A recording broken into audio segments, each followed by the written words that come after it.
Now, I would like to thank the Rabbeinu Shalom.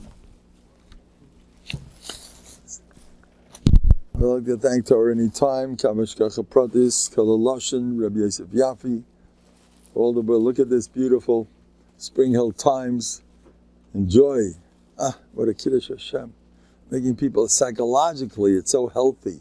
When you read happy things, it affects you. You don't know what's happening. When you see beautiful pictures and you read healthy, happy things, and you read about the Abish's beautiful Bria, it does something to you. It affects you. You don't chap. Things are happening. When you read about the latest sickness, that the average Orthodox woman is a bucky, and every kind of weird new sicknesses that just came up, they know about it. They know the latest tragedy, what could happen, they know it all. Now, they ask for it. It's not the fault of the whatever who puts this out. Who's this? I like it. Beautiful. Talking perspective, question, answer. Based on the teachings of Novandig. Look at this. The Novandig is there's no suffix. They're doing great things in Yenevelt. I heard from other schools, they said Novandig is bigger than anybody. Why? Now you want to hear? The soldiers of Hashem, Panavajarav said they're murdered. I'm going to say another, I heard different, because they had Bezyenis. Did you hear that? Because they had, forget about the Milos and Ashaya. It was Shevet Levi, Novandig is fire. These were the Mil Hashem Elai was Novandig, there's no suffix. They're the neshamas of the cream of Klai, so it's Pasha, they gave their lives away. Chashmanoim, Novandig is that oilam, without a suffix. Mordechai wasn't Novandig, there was no suffix. But it's interesting, of all the great milas of Novandig, I heard this from a Kelma, because they had Bezyenis. Unfortunately, that is lost. We're not getting Bezyenis for Novandig. They had Bezyenis. They were a little, they had shtick. Gave themselves. They did interesting. Yeah. A friend of mine told me his father learned in Rodden, and one day he sees an Novandig on a train. Yeah, that's true. No, but if you're having Bezyenis, you have a Malyusa in the next world. If you're one of those, you're lucky. You're a Yid that spent his life with a Bezyenistic mode. You are lucky. Just the opposite. Not asking you to run after that. Don't run after it. You're not in the Madrega. Do not do that. But if it's happening, and it is happening, guess who gets the most Bezyenis? The leaders, the ones you have Kenna. I'm telling you, I know the score. All these Rosh Kedelim, Rosh Yeshivas, and all these Admirim, boy, did they get Bezyenis. You don't chap. The Welt looks at them like they're the guys who have covered, and I'm the Nebuch. You don't chap the matzav. That's Stam, Agav. But if you're a person that's your geidel in life is Bezyenis, which is all of us. Who doesn't have Bezyenis? Much as you try, thank you so much. Much as you try, you're going to get the Bezyenis. David says loves you. Get some good Bezyenis. All your problems in life is you're so trying to escape from Bezyenis. It's Bezyenis. Did they like it? Did I say the right thing? No into that stuff. You're always having those issues. This is what I heard. The greatness of Novandig. I heard this from Astar, Kelma, Adam, Godel, Veneda. Novandig is sehr groß in jener Welt, weil sie gehat Bezyenis. Isn't that something? That's the Mila. The hand Bezyenis is not it's unbelievable. People are so different. Now, I can't tell this. People call me up left and right. Bracha. Okay, he's not here. The brother. I have a Rosh Kail who's a teenage kid. My Rosh Kailim. And I start him off young. By the way, Northeast Philadelphia has a Stella available. You can give me a call. Northeast Philly Director of Kail. You want to do Kiruv? What's that? What's that? Get in touch. Get in touch. Get in touch. If you want to get out and do something with Klal Yisrael, I recommend get out there. It's a beautiful olam over there, and there's a lot of kiruv and a lot of work to do. It's beautiful. Now,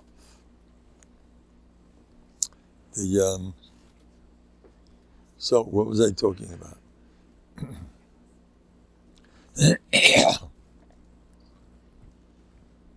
What a bracha. I'm getting phone calls left and right. Just a week ago, don't tell, the Rosh Yeshiva told me, the Manail of this bacha, Masifta bacha, he has one of my kodelim where you get $100 if you're a Yangamani pay. He's dealing with bachrim, mainly $50 a month. He has them as 20 bachrim. I pay you $50 a month. If you're learning 15 minutes a day, Musa, once a week, it has to be Mazakir Sarab. I've been doing this. There must be 200-300 people doing this. They don't bother me, except there's 1 or 2 people still come to me for money. Suddenly, his Manal calls me up and he says, we have to break it to him. Maybe you should do the job. But his little brother was in a terrible accident and he's critical. And Hashem Yerachem, it's holding one of those. I say on the phone, Lahadam. Did you hear what I said? Lahadam. He's out of the woods. He's fine. Just right after it happened. And it's terrible. And the Rosh Yeshiva says, well, Rosh Yeshiva, he's a tyree in Gemana Tzaddik. He was nice and polite with me. He says, okay, but still, take the name down. Take the name down. I says, take the name down. Anyway, all right, I never got the name straight. Did you hear that? I never got the name straight. I want to make that official. I don't need the name. Take care of him. You know what I'm talking about. Take care of him. I want this boy up to, his brother's like a Taira Bacharol. He comes to the Vadim all the time. A week later, just like you said, the Manal bumped into me this morning and Kel Shimshon. Oh, I owe you an apology. I should have called you. It was Nisim Gloyim. It's over. Imagine what's going on now. I do a lot of, people call me up. The preference is to get people to work. I get calls all the time. I'm working so hard on B'tachon. I wish I could. They wish and they wish and they hope and it's not happening. And it even gets worse. I think Hashem doesn't like me. I had someone sitting here. I think Hashem doesn't like me. Mendel, I'm considering suicide. That's happened. Oh. So some of them I work with.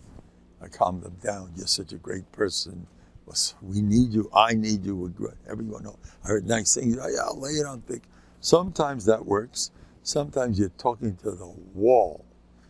They already made up their mind. They are not moving. It's over. Life is not working for me. When those guys talk to me, I say, okay, I got a great idea. Now you take your pick. I have 2 roofs. Pick one. And take a jump. What's the problem? Or I have another nusach. And ask my wife, she'll bring it in. I have a 36 caliber or a shotgun. Which do you prefer? Let's knock it off. When I say that, somehow it works. It's the best thing to do because it makes them laugh. It calms them down. What do you want to do here? This is no good and that's no good and this and that. I'm not worth anything and nobody likes me.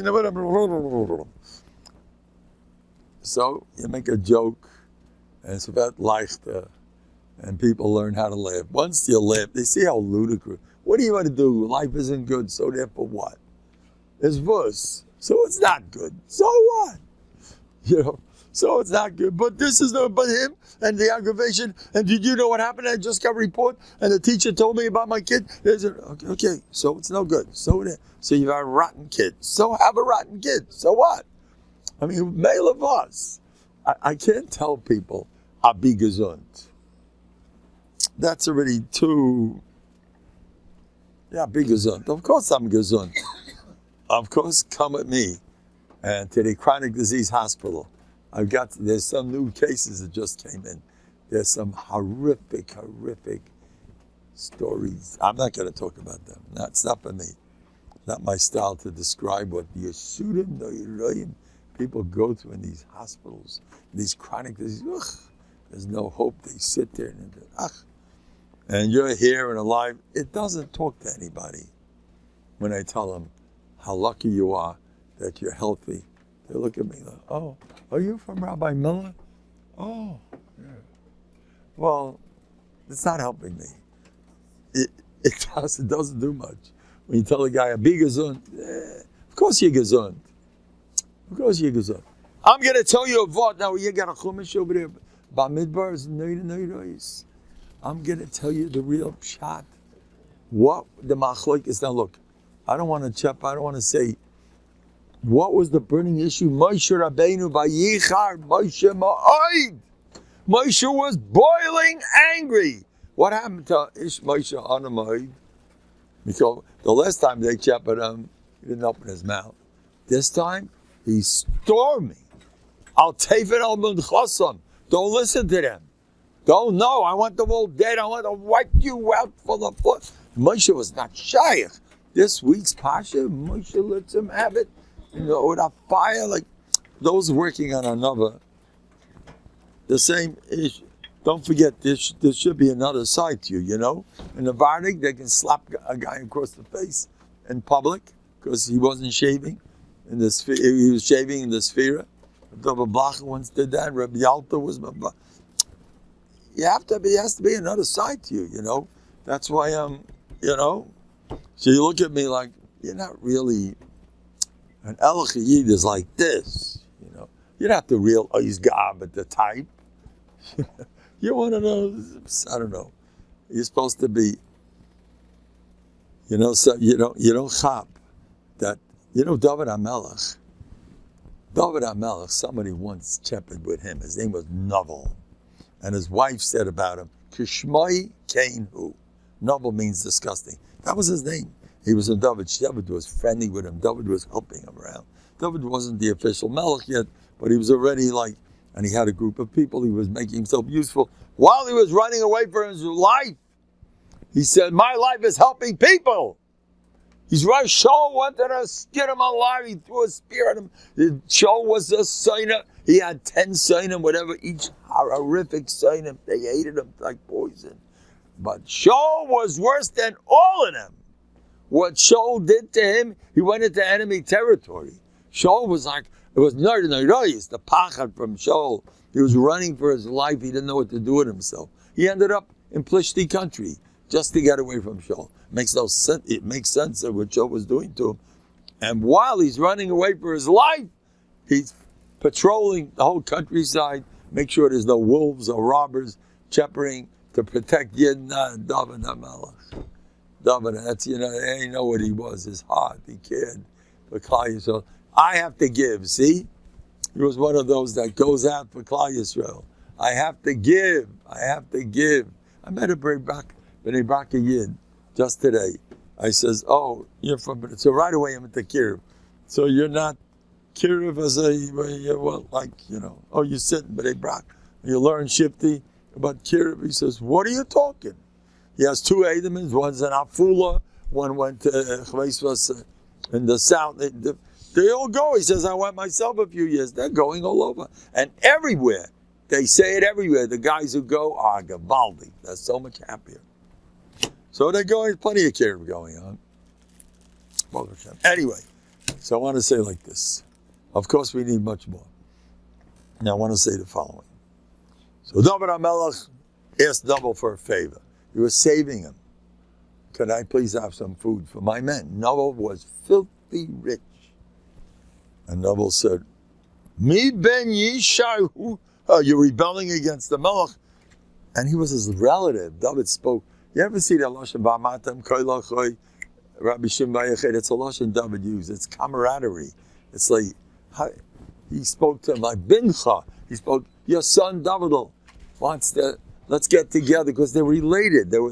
He was an anical of Kola ben Yefuna. this Novel Carmeli. He was Abigail's husband, and he was so geschmack with him, and he said, "Let's maybe send some food down," because he was helping, he was saving his life. He was doing. And Novel, who's this Ben Yishai? I'll put him in his place. I'm not giving a penny, because I'll say he was a terrible miser. Novel was a shrekel who couldn't give a penny away. He was filthy rich, but I'm not giving nothing. So David got back the message. He told you, who's this Ben Yishai? Well, who's he? He's rebelling against Shaul. David said, aha, all right. Chevra, put your sword on right now, Chevra. There won't be a mashtin bekir alive tomorrow morning. He repeated that 3 times. I don't want to get involved in touching what happened there. He said it as a good. There won't be a mashtin bekir alive from that family. We'll wipe him out. 1, 2, 3. No, his wife, his kids, it's a done deal. He's dead. That's David HaMelech. If not for Abigail, who was one of the biggest Nashim Tzidkanias that ever lived, a Neviah. She came down from the hill. She got the message. She was very smart. She came down with camels loaded with food. She knew how to do it. Got to Legima, and she fell on the ground next to David, and she let him know, if you're going to kill my husband, you lost your Elam Haba. You're not a melech. You can't do that. You're still not a melech. I know, Shmuel Hanavi, but Shaul is still the acting king. You can't do that. And she said it with such Hanavi. You got to see the psukim. She was so smart. And she won him over. And David, anyway, she said, by the way, Gemara says, don't be stupid, You have him in the bag, chaparang. She gave a zog like, don't forget me. Because she had Ruach HaKodesh. And in 10 days, when Novel found out that his wife brought so much food down, so he's missing a mashu of his hamoin he was such a filthy rich person, so he had a stroke. He couldn't deal with it. And he was one of the real good old-fashioned misers. Chas v'shalom. You can't talk about these people, but the way we see it, in 10 days, it was done. I think in Rosh Hashanah when the story happened, 10 days later, Yom Kippur, he was done. As soon as it was done, Abigail sent a message, David, remember? And David married her. Abigail, she was the best wife he ever had. Abigail, what she did, she saved him from Ganem. And she had a son, kill him. David, in learning, was the biggest gain in the world, but for some reason, Ishbosheth from Shaul's Mishpacha, his name is Boisheth, because when he got inside the base medrash, and David got up, started speaking and learning Yishmak, they were liquid, they were our cover. David, when he got up, base medrash, knocking, in walks Ishbosheth, Adoni HaMelech, he got Pshat all wrong, and David turned colors. And this went on for years. Ishbosheth, he used to be Mavayish David B'Torah until Abigail's little boy grew up. And he had a boy, she had a boy, he was a masman. His name was Kalev Kilov. He looked just like David. And he had another name, Daniel. And he hove in learning in Belayla. He got a little bit older. And the next time Ishbosheth got up to put David down, little Kilov says, Ishbosheth unschuldig. My father's right. You got it all wrong. You don't know Pshat in the Gemara. And so Abigail came in handy. She was the greatest wife he ever had. Anyway, but I'm just telling you the story, how David said, there won't be, I'll repeat it, it's psukim. There won't be whoever knows, there won't be a mashtin bekir alive. Some people say it means a dog, and some people means a male. But the way he said it, David HaMelech, you mess with me, I'll wipe the floor with you. He was an Admoni. You know who he was? He had Esav's Tchunas. He held Meir B'Machas over there. Okay, that's one story with David. Then comes another story. When Shimon Megair is throwing rocks at him, and he's calling him Retzis. A Mamzer, a Tayeva, a Noyev, a Reitzeach. How's that? Barabim, throwing rocks at him, cursing him when he's running away from his son Absalom. And the Olam wants to kill him. This is Russia. He's Meir B'Machas. David's right-hand men, his generals, Yoav, Abishai, I'll knock his head off. Oh, that dead dog, that's a lashon. Oh, and David said, don't you dare. Hashem Amalekal, leave him alone. The same David that's ready to wipe the floor, and the same, leave him alone. Don't touch him. And you have the same thing with Moshe. Saying, Ish Moshe Anam Yoid. And the same Moshe what? You take a look at the psukim. Rav Lachem b'nei Levi, Eshor mi lakachti. I'll take for them a maybe said, don't be makabel. Oh, okay, we're going to open up the ground right now. You're going to swallow you people up. You're dead. Hey, you got to see the psukim. He's on fire. Why is he getting? So first of all, one limud that we have to have is, not everybody's supposed to spend a life being a piece of butter. There's a makam to be tough. Aleph. Some people are super nice all over the place, and it's not. Okay, look, this dirt, you can't tell people to straighten out so fast. In Novandik, they address these things. They got a hold of me, and they told me, whatever it was wrong, you're going to go the other way. And each person, they told something else. You have to fix your tie. You're a slob. You think the world, you walk like a schlemazel. It's better for you. You have to make your own chedushim. They rather told that to me. That's where Bטחון weekly comes from. Your own chedushim you got to make. They told me that in Nevada. I needed that. Everybody needs a prescription. And everybody has, ideally, a side to him. That's the opposite. You know, when I speak to people on the phone, someone called me today. And you never know what the guy really wants. And I sound like this. I don't know if you're interested in hearing this from me, but I'm ready to cry right now like a baby. You want to see me do it? I wouldn't do it. But that's how I feel. But you explain this. Do you want to hear that from me? Usually they say, not really. They say, you want to move on. All right, so I got to make a chayzik out of your whole peckle. I have two sides to me. I'm the same person that could cry like the world's turning over because I feel for you. And I can tell you, cut the garbage. There's nothing wrong with you. Stop looking for tzaras. Stop feeling sorry for yourself. Right? Cut it out. I always say, I say this to myself too. So don't feel so bad. It's therapeutic. It pulled me out of the woods 100 times. I always do that. But anyway, a person has to have two sides. Now I want to say something else. This is Hafla fellow. The whole thing that's going on here is machlokes. Now I want to say something else. Moshe Rabbeinu was screaming, I don't see the machlokes over there so much. I see not being someach b'chalkai is fire. That's the main issue. The pinpoint, what was Moshe Rabbeinu was fire about. Rav Lachem b'nei Levi, you don't have enough? And there's a ruchnius. No kvetching about ruchnius. It's kvetching that Moshe couldn't tolerate. How could you kvetch? What are you kvetching for? You have this, you have that. Bikashtem gam kuna. You don't have this, you don't have that. We all do this. You want to walk away with something, Parshas Korach? Walk away with this. No more kvetching. We all kvetch, silent kvetches. We don't do it openly. But boy, everybody's got, I have such a battle. I was learning Musa before. I says, that's a Musa Seder. How many thank yous did you write down? 2, 3, that's not a Musa Seder. You're busy in your bטחון that you want this, bטחון I want that. You want. You're off the derech. Say thank you what you have. People, it's such a yetzer hara not to do that. Such a yetzer hara. And I'm from the good guys. You know who I am? You know how big I am? I met an Israeli yid today. I had schmooze with him. B'nai Braka yid, a sweetie.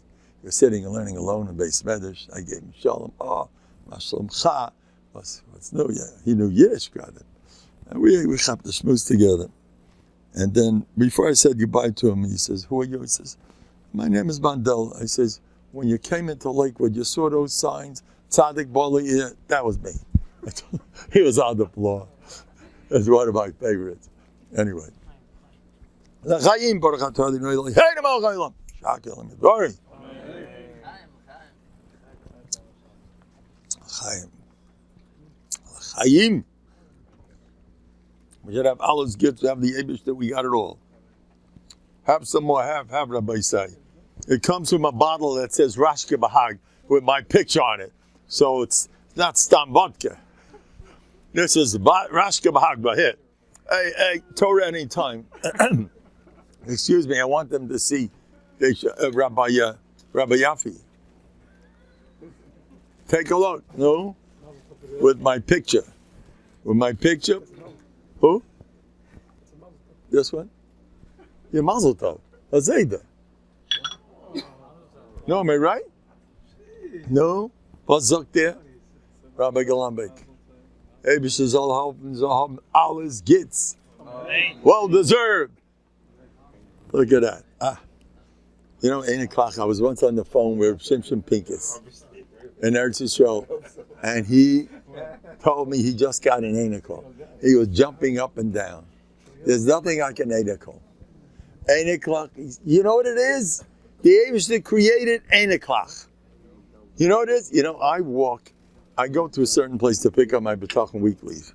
So there's a courtyard over there, and there's a few kids over there hanging around. The cute kids, even though they're in-town kids, they're like out-of-town personalities. Little boobies, about that big each. You know, they're 2, 3, 4, you know, that age. Zadie! They're yelling at me, Zadie, where's Bobby? Tell him to come. Tell him to come. Tell him to come here too.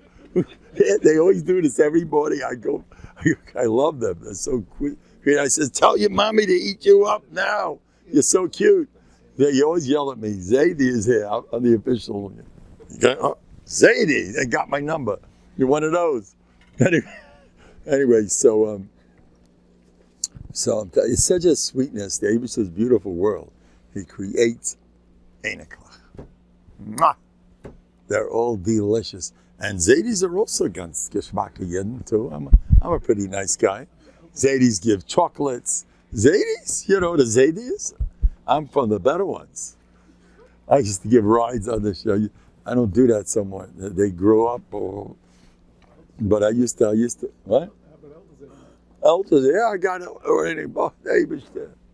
Now, I'll tell you the best part about Zadie. I hope you don't mind. Nobody should be upset with me. The best part about Zadies is the following. Now, you've been a father and a mother for many years. Sometimes the kids liked you. Sometimes the kids felt, Ma, I think you need to take a course in parenting. You don't really know how to deal with me.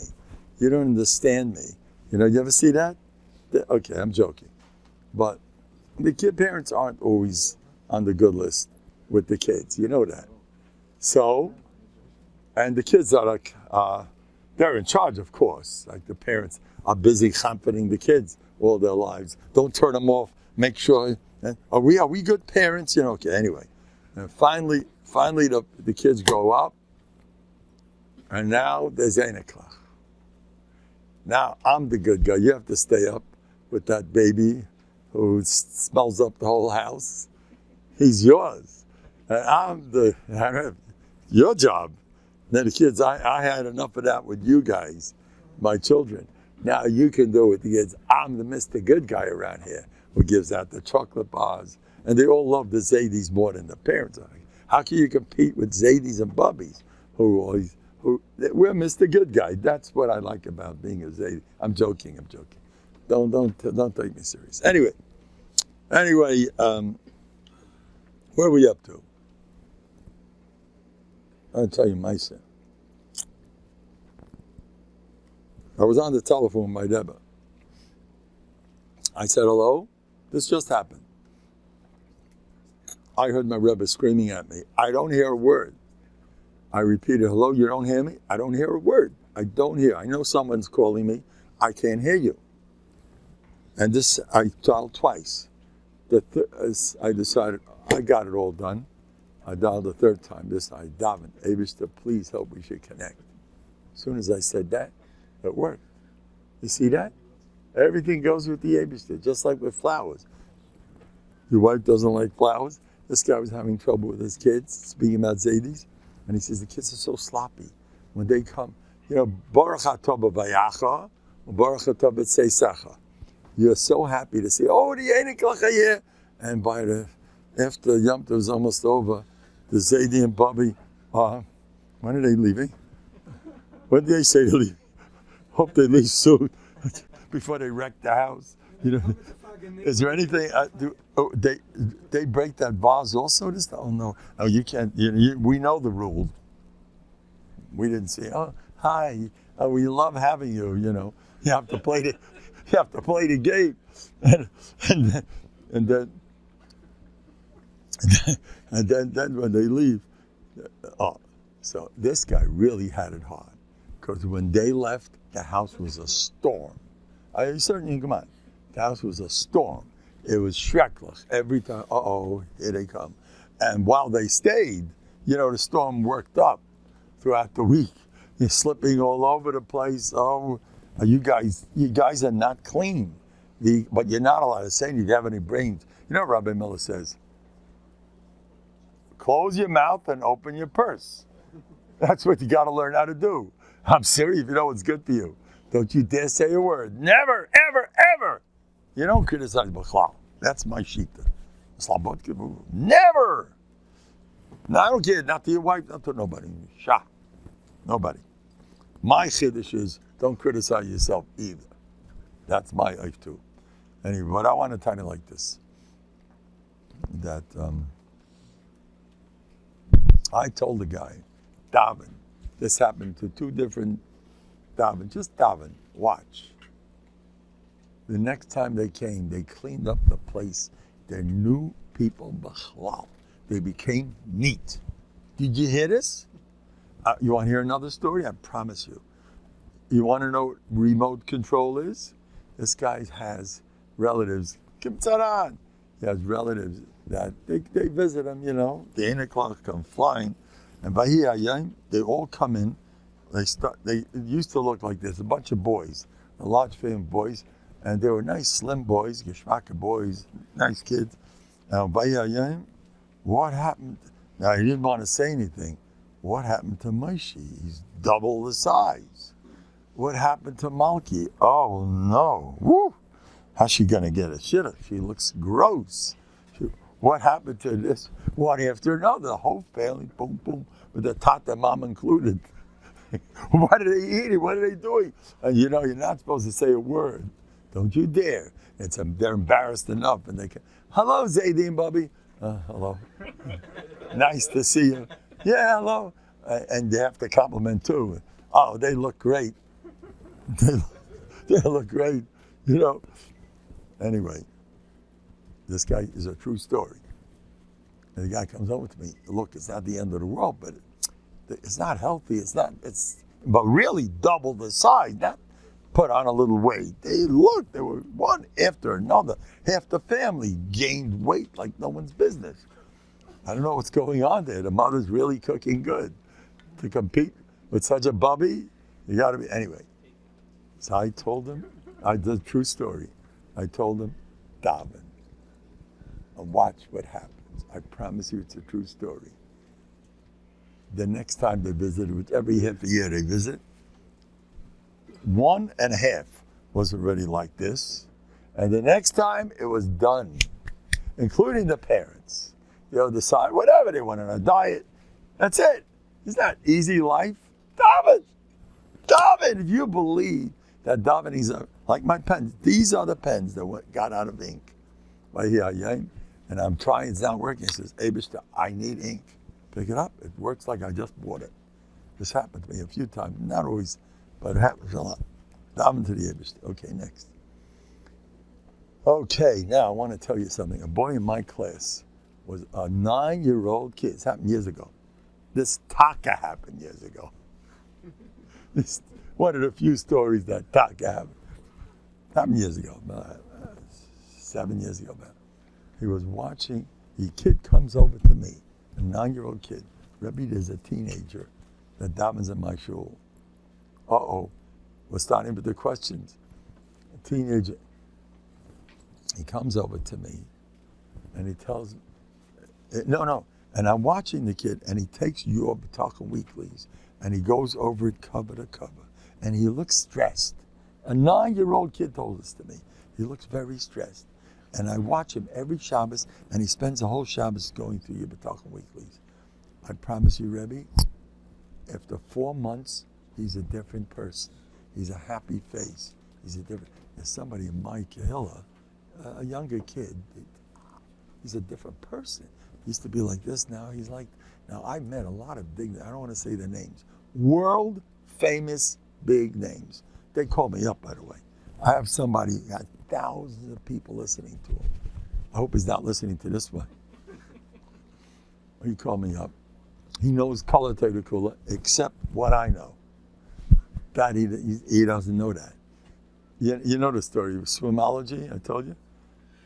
The native was in a canoe in Africa together with the professor. And the professor kept, and the native is going, there's some crocodiles in the middle, but they're safe. And suddenly the professor says, have you ever heard of philosophy? No, sir. Have you ever heard of botany? No, sir. Oh, then half your life, then a quarter of your life isn't worth it. Have you ever heard of psychology? No, sir. Oh, 3/4 of your life is worthless. The next minute, the thing it turns over, the boat, and you better know how to swim. And the native yells to the professor, Professor, have you ever heard of swimology? He said, no, then your whole life is gone. So I kind of like this. You know, I'm very happy. Shas, Paiskim, this man knows everything. But simple stuff that I'm into. Moshe Rabbeinu was screaming, Anshe Shem, Kriyei Moye, these people are Knacks, leaders. They know everything. Goyim, Tzadikim, Ruach HaKodesh. But Sameach B'chalkai, that sugya of Bטחון, they weren't into that sugya. You hear what I'm saying? There's a Maisa that happened in Rab Siegel from Chaim Berlin. Someone came to him, father came to him and says, I want my son to be coming to Yom Sifta. I want him to vaxate the God will be Yisrael. So he says, look, I don't know what he's going to vaxate. Rab Siegel, Rav Hutner's top told me that. He said, I don't know, but he's going to become a happy, a tzefrid and a mensch. That doesn't mean much to you, huh? If you don't have that, your body's going to rebel. Not only that, the earth will open up and swallow you, chas v'shalom. You got to learn to be satisfied in ruchnius. This is ruchnius. They want, I want this, I want that, I want that. Bug off. Let him have his shas. I like whatever I'm doing. Let him have, he's Bucky, good, I'm Ian. But he's covering so much ground, good, I like me. Or the other way, right? This guy, he knows how to learn, good, but I move, I like me.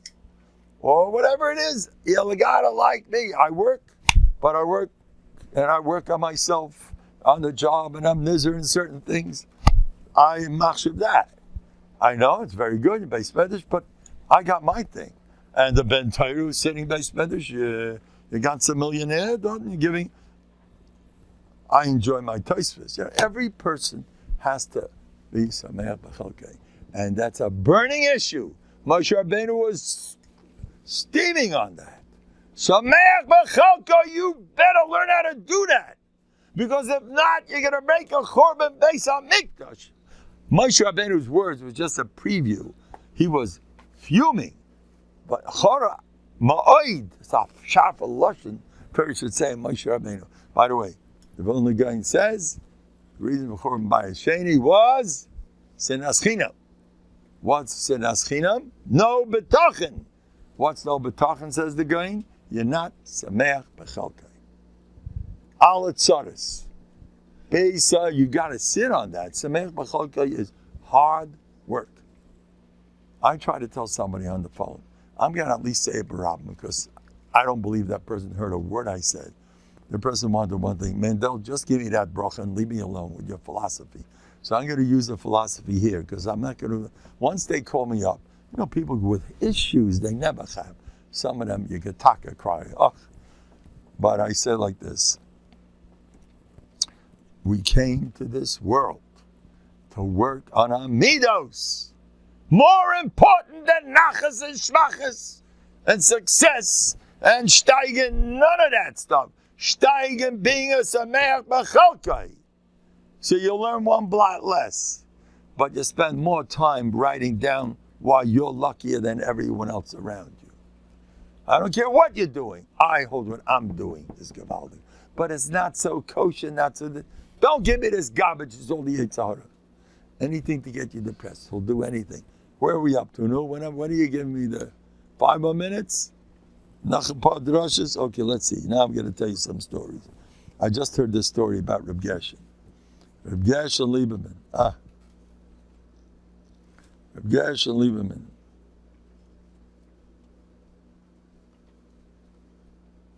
Reb Gershon Lieberman Zatzal. I just his an anacle of Novandig. He was here by me.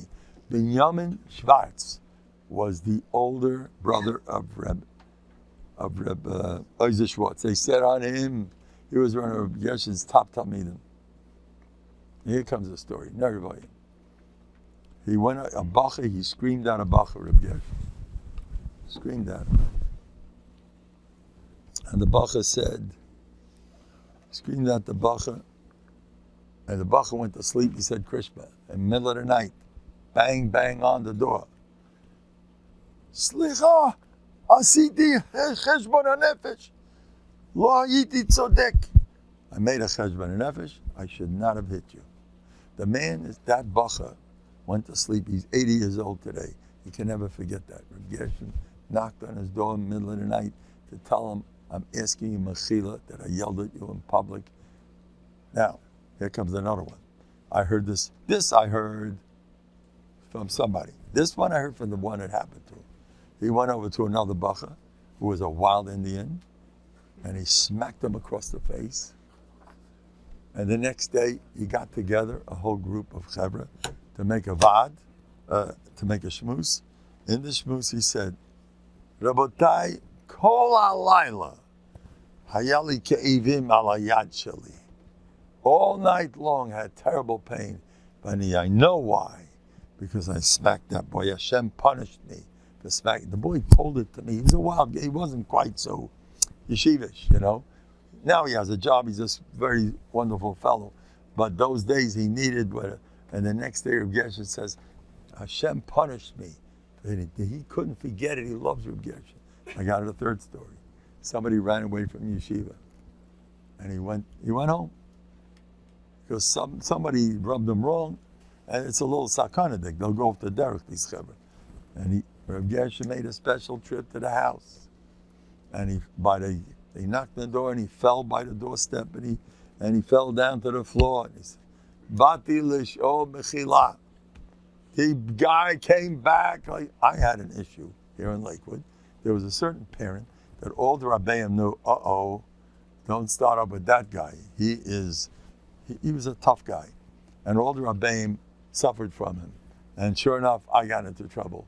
I did something, this is a big educator who knows better than all the Rebbes, and you don't start up with him.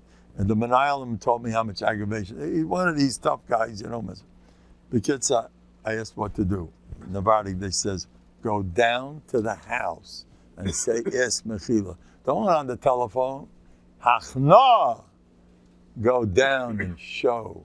And by Novandigers were always asking Mechila. With such edelkeit, I'm sorry. And they meant it. It wasn't lip service. They asked Mechila. The power I once had. This guy sounds like a guy you should fight on. Who? Who's that? This type of guy you should ask Mechila. You're like too stubborn to him. You're like Valter or something. I don't know. You're feeding into his sickness.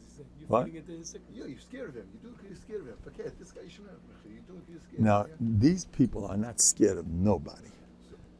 When they ask him Mechila, they're working on the midas. I come first. They don't care what the guy. I need to work on my midas. They held hachna. They didn't do it because they fopped these guys on like no one's business. They weren't scared of anybody. See, I want to bring this out. The same Moshe Rabbeinu, Ish Moshe Adam Ma'id. The same David HaMelech, Hashem HaMelekal. Don't touch him. They had it in them. Oh, these were tough people, but they held. Now, I once had a physical issue, and I asked my Rebbe what to do. He said, no. And I worked, and he told me exactly what to do. You are missing in this. I'm achni, I'm a good guy, but certain parts of achnod, it's a big sugya. I needed help. I worked on it, and boom, the physical issue disappeared. I was asking which one comes first. You were scared of the parents. Every person is different. They will take the same different people and say, you need more achnod, you need more stolz, you need more this. Everybody's different. And hopefully will balance you out. Okay.